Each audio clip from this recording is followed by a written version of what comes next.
Good morning students. आज हम लोग ऊष्मागतिकी वाले चैप्टर का अध्ययन करेंगे। पिछली क्लास में हमने 5th चैप्टर को पढ़ा था, जिसमें द्रव्य और गैस के गुणधर्मों के बारे में पढ़ा था। हमने द्रव्य के गुणधर्म जो पढ़े थे उसमें प्रशीतनाव, श्यानता और वाष्पदाब को मुख्यतः पढ़ा था। आज हमारा टॉपिक जो है वो 6th चैप्टर से स्टार्ट हो रहा है, जिसका नाम है ऊष्मागतिकी, थर्मोडायनेमिक्स। सबसे पहले हम पढ़ेंगे ऊष्मागतिकी क्या होता है। देखिए, रसायन विज्ञान की वह शाखा जिसमें विभिन्न प्रकार के ऊर्जा परिवर्तनों, ऊष्मा परिवर्तनों का अध्ययन किया जाता है, वो सब अध्ययन हम ऊष्मागतिकी शाखा के अंतर्गत करते हैं। तो ऊष्मागतिकी का मतलब ये हो गया रसायन विज्ञान की वह शाखा जिसमें विभिन्न प्रकार के ऊर्जा व ऊष्मा अंतर परिवर्तनों का अध्ययन किया जाता है, वो ऊष्मागतिकी या थर्मोडायनेमिक्स कहलाती है। देखिए, विभिन्न प्रकार के जो ऊष्मा परिवर्तन है, ऊर्जा परिवर्तन है, वो स्थूल पदार्थों, स्थूल निकायों पर होने वाले जो परिवर्तन है ऊष्मा में, उन्हीं का अध्ययन करेंगे। सूक्ष्म निकायों पर ऊष्मागतिकी के जो नियम है वो लागू नहीं होते। तो हमारा जो टॉपिक है वो है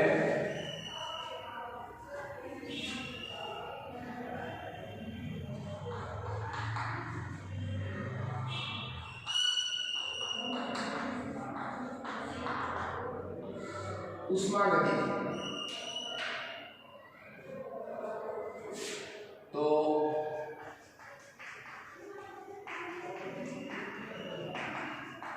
रसायन विज्ञान की वह शाखा, रसायन विज्ञान की वह शाखा जिसमें विभिन्न ऊर्जा या ऊष्मा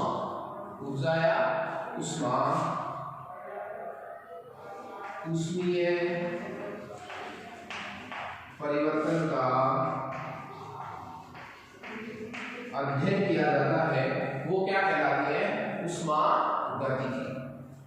देखिए, ऊष्मागतिकी के जो नियम है वो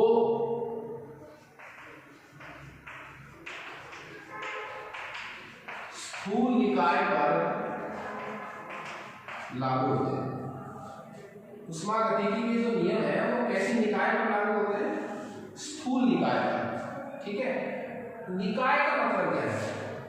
वह पदार्थ जिसमें हम विभिन्न ऊर्जा व ऊष्मा परिवर्तनों का अध्ययन कर रहे हैं, जिस पदार्थ पर, जिस वस्तु पर हम ऊष्मा परिवर्तनों का अध्ययन कर रहे हैं, वह वस्तु हमारे लिए क्या कहलाती है?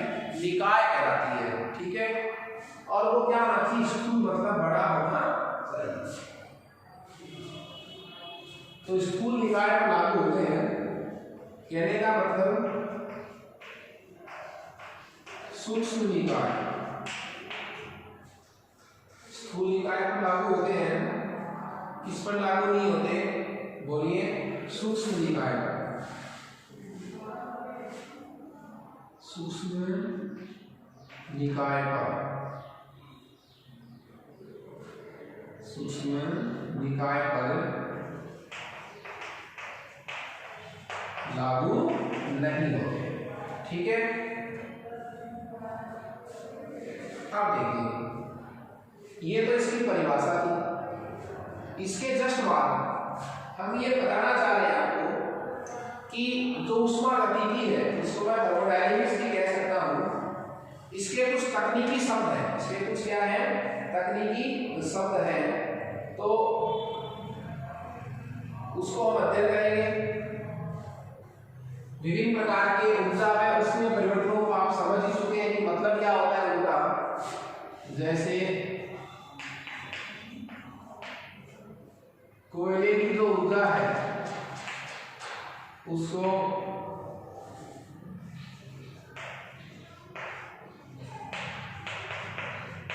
विद्युत ऊर्जा में चेंज करते हैं। पदार्थ की जो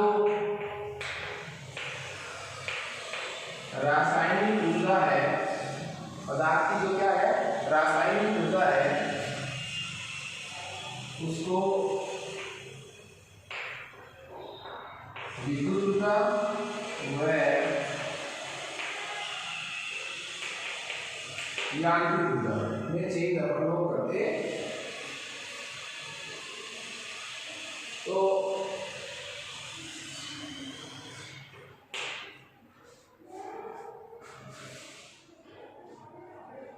ये इस प्रकार के ऊर्जा परिवर्तन है। तो मैंने हमारा टॉपिक था ऊष्मागतिकी, जिसको मैं क्या कह सकता हूँ, थर्मोडायनेमिक्स।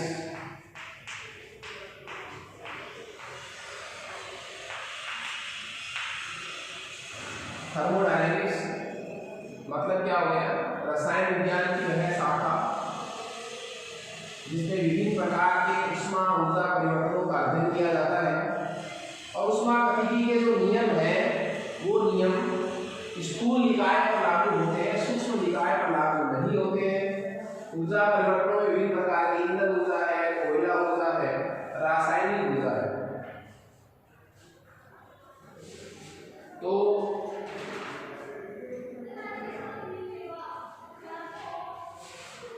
नेक्स्ट हमारा टॉपिक है ऊष्मागतिकी के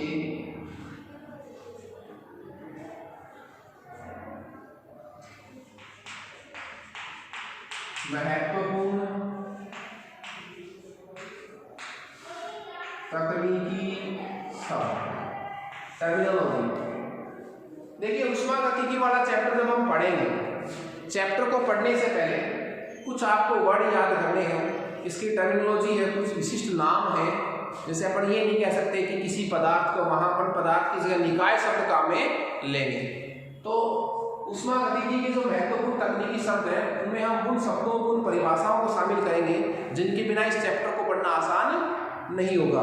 उनको अपन पहले पढ़ेंगे। अब हम लोग जैसे गिलास की जगह बीकर शब्द काम में लेंगे, तो सबसे पहले हम टर्मिनोलॉजी इसकी पढ़ रहे हैं। ये सब परिभाषा इंपॉर्टेंट है, एग्जाम में पूछने वाली, उनको आप ध्यान से सुनेंगे। तो महत्वपूर्ण तकनीकी शब्दों में सबसे पहला शब्द है और वो है निकाय।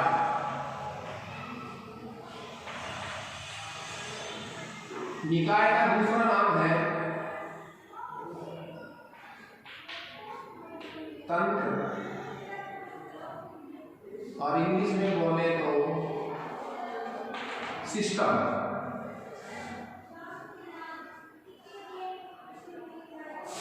निकाय, तंत्र या सिस्टम। तो क्या हो जाएगा,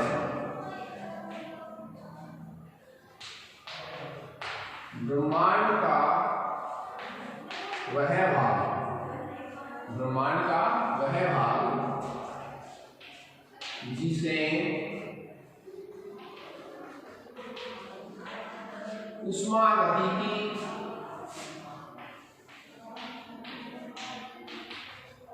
अध्ययन के लिए चुना गया है। ब्रह्मांड का वह भाग जिसे ऊष्मागतिकी अध्ययन के लिए चुना गया। ऊष्मागतिकी अध्ययन का मतलब क्या हुआ कि इस पूरे विश्व का वह भाग, वह पदार्थ, वह सिस्टम, वह निकाय जिसको आपने सेलेक्ट किया है, इसके लिए ऊष्मागतिकी अध्ययन के लिए। ऊष्मागतिकी अध्ययन का मतलब क्या हुआ कि इस पदार्थ में, यह पदार्थ जब किसी दूसरे पदार्थ से रिएक्शन करेगा, क्रिया करेगा, तो इसमें किस प्रकार के ऊर्जा परिवर्तन होंगे, ऊष्मा परिवर्तन होंगे। ऊष्मागतिकी अध्ययन का मतलब ही क्या है, विभिन्न प्रकार के ऊष्मा परिवर्तनों का अध्ययन। ठीक है। तो ब्रह्मांड का वह भाग, कोई भी पदार्थ हो सकता है, ब्रह्मांड का वह भाग जिसे ऊष्मागतिकी अध्ययन के लिए चयन किया गया है, सिलेक्ट किया गया, वो क्या कहलाएगा, बोलिए, निकाय, तंत्र या क्या कहलाएगा, सिस्टम कहलाएगा। दूसरी परिभाषा जो है वो है परिवेश, सराउंडिंग, परिवेश।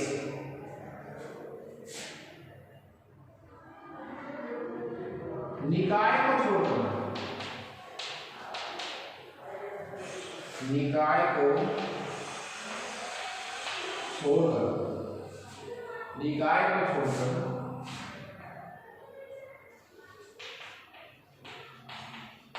ब्रह्मांड का शेष भाग,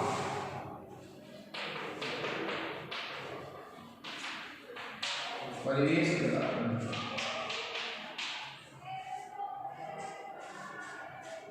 निकाय को छोड़कर ब्रह्मांड का जो शेष भाग है वो क्या कहलाता है? परिवेश कहलाता है। अब देखिए इन दोनों परिभाषाओं का आप अंतर समझिए। मान लीजिए आपके पास एक गिलास है, एक क्या है आपके पास? पात्र है, बीकर मैं कह सकता हूं। इसमें मैंने कोई पदार्थ दिया है,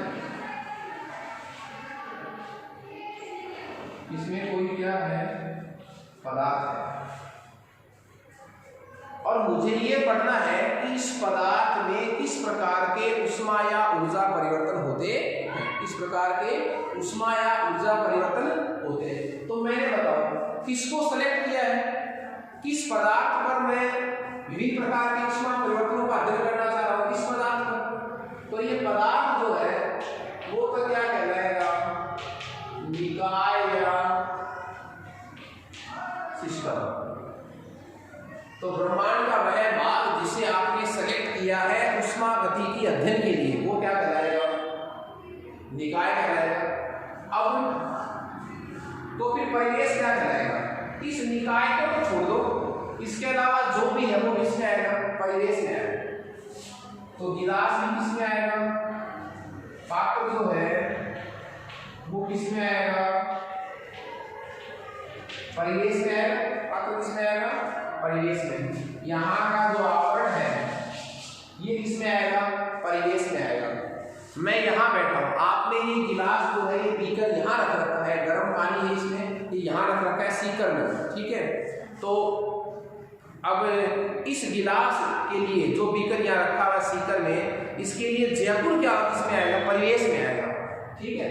लेकिन बाद में ये कहा गया कि निकाय के आसपास का वह क्षेत्र जिससे निकाय अंतः क्रिया कर सकता हो वो क्या कहलाता है? परिवेश में। क्योंकि मान लीजिए जब यहाँ गर्म पानी रखा हुआ है तो यह गर्म पानी, इसमें जो होंगे ऊष्मा परिवर्तन, ऊर्जा परिवर्तन जो इसमें होंगे, इसके ऊर्जा परिवर्तनों का जयपुर में स्थित वातावरण से कोई प्रभाव ताल्लुकात नहीं है, इसलिए उसको परिवेश माना ही नहीं। तो नया कनेक्शन आया परिवेश की परिभाषा में, और वो क्या था कि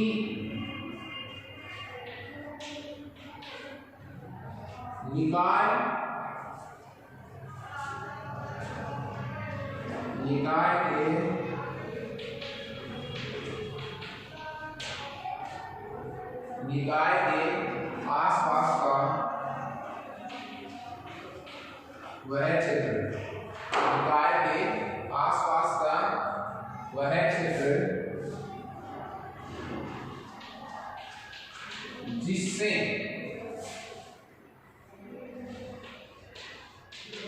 निकाय अंतःक्रिया कर सकता हो। निकाय के आसपास का वह क्षेत्र जिससे निकाय क्या कर सकता हो? अंतःक्रिया कर सकता हो, वो किसमें आएगा? बताइए यहाँ पे। वो आ जाएगा आपके पास है, बोलिए, परिवेश में। वो परिवेश कहलाता है।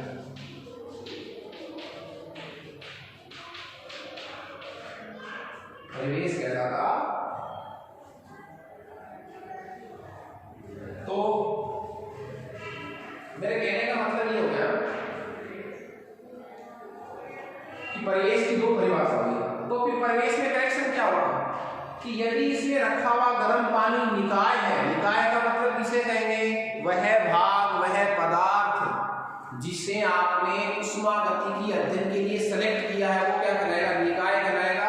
और निकाय के आसपास का वह क्षेत्र जिससे निकाय क्रिया कर सकता हो, जिस पर निकाय, जिसका निकाय पर प्रभाव पड़ सकता हो, वह क्षेत्र ही इसमें आएगा? परिवेश कहलाएगा। वह क्षेत्र ही क्या कहलाएगा? परिवेश। तो परिवेश में क्या आएगा? निकाय के आसपास का क्षेत्र। वरना परिभाषा क्या होती कि ब्रह्मांड में निकाय को छोड़कर जो शेष भाग है वो परिवेश कहलाता है। लेकिन वो बहुत बड़ी परिभाषा है, उसमें अपन ये कह सकते हैं कि निकाय के आसपास का वह क्षेत्र जिसका निकाय पर प्रभाव पड़ सकता है वो क्षेत्र उस निकाय के लिए क्या कहलाएगा? परिवेश कहलाएगा। तो दो परिभाषा यहाँ पर हमने पढ़ी है, निकाय और परिवेश, सराउंडिंग और सिस्टम। और देखिए एक एग्जाम्पल अपन डिस्कस कर सकते हैं।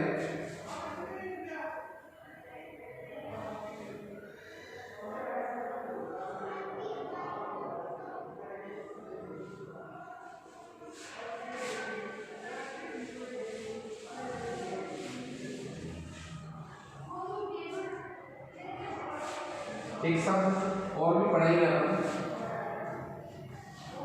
परिसीमा। क्या पढ़ेंगे? परिसीमा।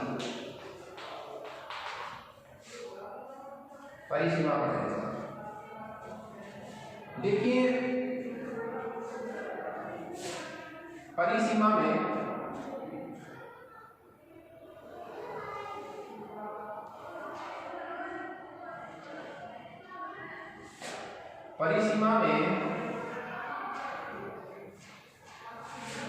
निकाय तथा परिवेश को, निकाय तथा परिवेश को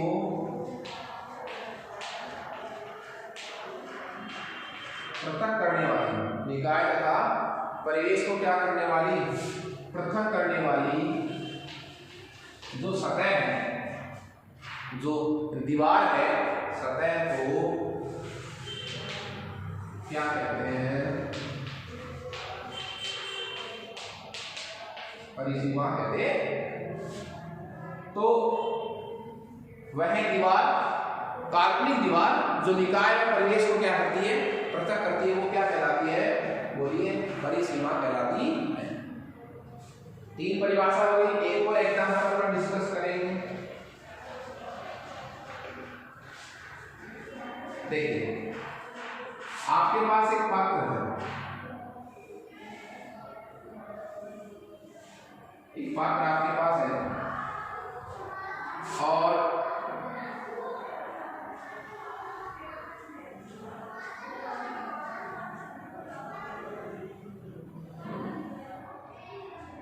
इस पात्र में कोई पदार्थ है, गरम पदार्थ, जिसका नाम क्या है? बी। मुझे ये अध्ययन करना है कि ये जो पदार्थ बी है, इसमें किस प्रकार के ऊष्मा और ऊर्जा परिवर्तन होंगे। तो मैंने किसको सेलेक्ट किया है अध्ययन करने के लिए? इस गरम पदार्थ को। तो ये मेरे लिए क्या हो जाएगा? निकाय। ये मेरे लिए क्या हो जाएगा? बोलो, निकाय हो जाएगा सर। ये मेरे लिए क्या हो जाएगा? निकाय। ठीक है, ये मेरे निकाय हो जाएगा। अब ये जिस पात्र में पड़ा है, ये क्या हो जाएगा?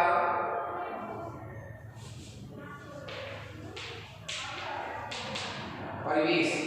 ये क्या हो जाएगा? परिवेश हो जाएगा। ठीक है, ये परिवेश, पात्र भी परिवेश में आएगा और ये आसपास का क्षेत्र, आसपास का क्षेत्र जिसका इस गर्म पदार्थ की ऊष्मा पर परिवर्तन पड़ सकता है, वो किस में आएगा? परिवेश में आएगा। अब बताइए, ये गर्म पानी ठंडा हो सकता है कैसे भी, इस पर किसका प्रभाव पड़ेगा? किस वातावरण का प्रभाव पड़ेगा? जो यहाँ आसपास है। तो ये जो भाग है ये आसपास का इस गर्म पानी की, ये क्या कहलाएगा?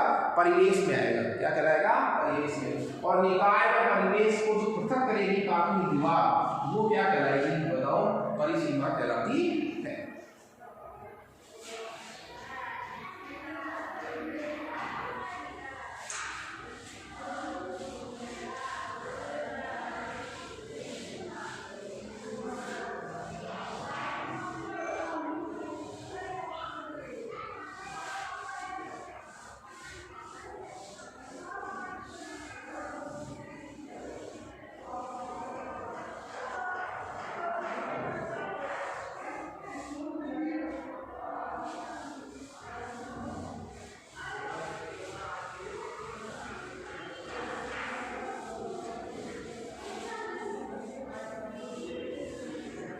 हाँ जी,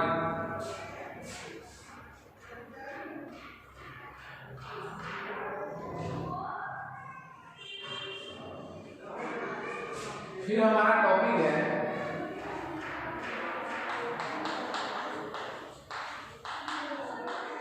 निकाय के प्रकार, निकाय के प्रकार।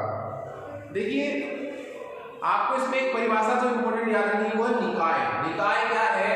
वह पदार्थ, ब्रह्मांड का वह भाग, वह वस्तु जिसे हमने ऊष्मागतिकी अध्ययन के लिए सेलेक्ट किया है, वह पदार्थ जिसमें होने वाले ऊष्मा परिवर्तनों का हम अध्ययन करना चाह रहे हैं, वह पदार्थ हमारे लिए क्या है? निकाय है, तंत्र है या सिस्टम है। निकाय के पदार्थ के प्रकार क्या क्या हो सकते हैं? इसके 3 प्रकार पॉसिबल है।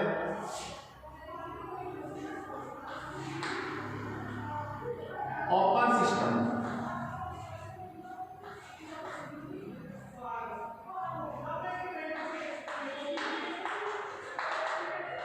खुला निकाय। देखिए 3 परिभाषाएं हमने पढ़ी थी, निकाय, परिवेश और परिसीमा। निकाय जिसको सेलेक्ट किया है उसके आसपास का क्षेत्र जिसका उस निकाय पर प्रभाव पड़ सकता है वो परिवेश कहलाएगा। ठीक है। जब आप किसी पात्र को खुला छोड़ देते हैं, गर्म पानी है किसी पात्र में खुला छोड़ दिया आपने, तो पानी की भाप बनकर पानी भी बाहर जा रहा है और द्रव्य भी बाहर जा, द्रव्य का मतलब पदार्थ भी बाहर जा रहा है। बाहर जाने का मतलब परिवेश में जा रहा है, परिवेश से निकाय में आ सकता है, तो बाहर की ऊर्जा पात्र में आ सकती है, पात्र की ऊर्जा बाहर जा सकती है, तो उसको क्या बोलेंगे अपन? खुला निकाय या ओपन सिस्टम। खुला निकाय का मतलब क्या होगा?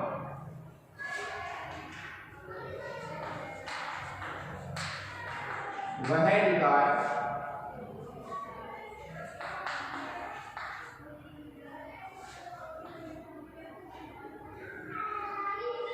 जो अपने परिवेश से, जो अपने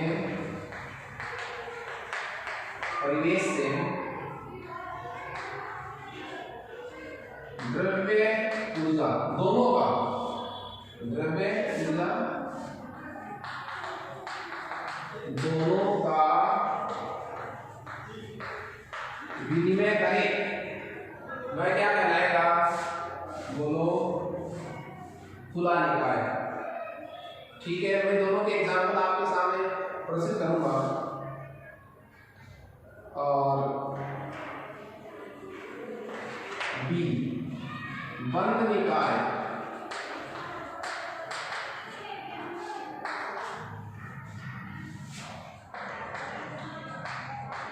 वह निकाय जो अपने परिवेश से, वह निकाय जो अपने परिवेश से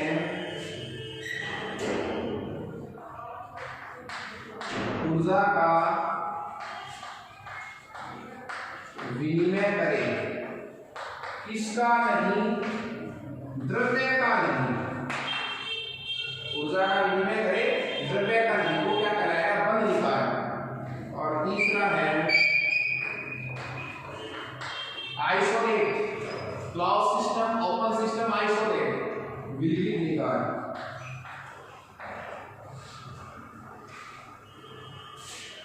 वह निकाय जो अपने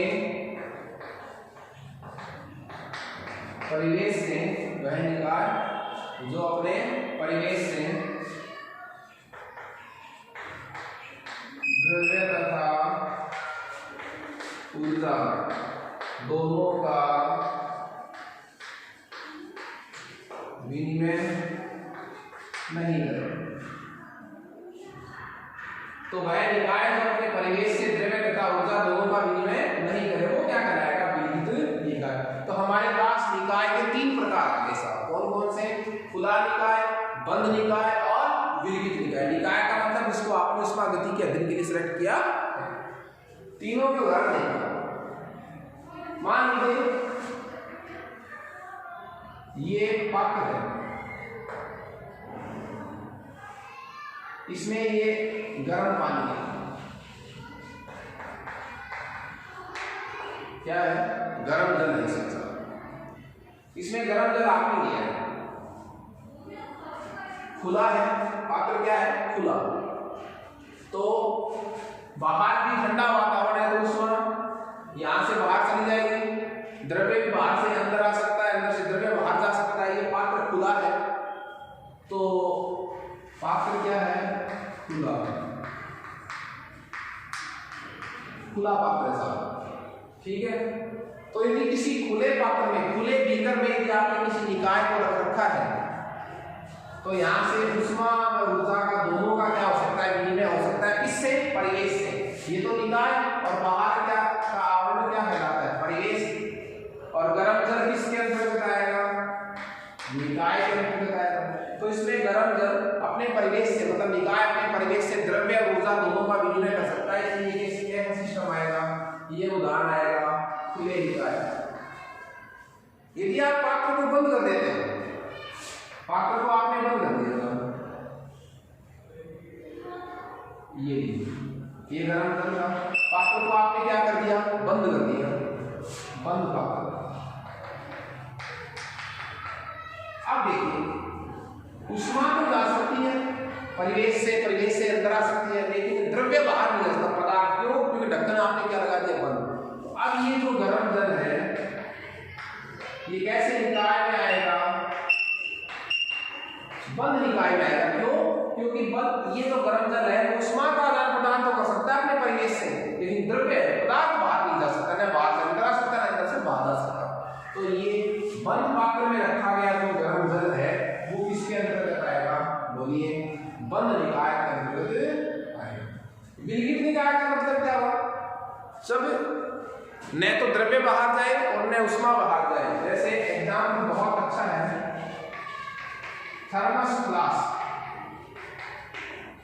आपने थर्मस सुना होगा, थर्मस फ्लास्क, उसमें रखा हुआ गर्म जल या ठंडा जल कई देर तक ठंडा या क्या रहता है? गर्म। तो न तो ऊष्मा बाहर जाती है न द्रव्य बाहर आता है। तो ऐसे निकाय को क्या होगा? विरहित निकाय, कि जिसमें रखा हुआ निकाय जो है वो अपने परिवेश से न तो द्रव्य का आदान प्रदान करे, न ऊष्मा बाहर जाए, न ऊष्मा बाहर से अंदर आए। ऐसे निकाय, ऐसे पदार्थ को क्या होगा? विरहित निकाय। आइसोलेट। थर्मस फ्लास्क में रखा हुआ जो जल है वो किसका एग्जाम्पल आ जाएगा? बताओ आपके सामने, विरहित निकाय का एग्जाम्पल होगा। ओके, तो आज हमने ऊष्मागतिकी के जो महत्वपूर्ण टर्मिनोलॉजी थी उसके बारे में पढ़ा था। इसमें निकाय, परिवेश की परिभाषा, परिसीमा की परिभाषा और निकाय का वर्गीकरण, खुला निकाय, बंद निकाय और विरहित निकाय। ओके, इसके बाद के जो निकाय के कुछ गुणधर्म हैं उनको हम नेक्स्ट क्लास में पढ़ेंगे। Okay, thank you students.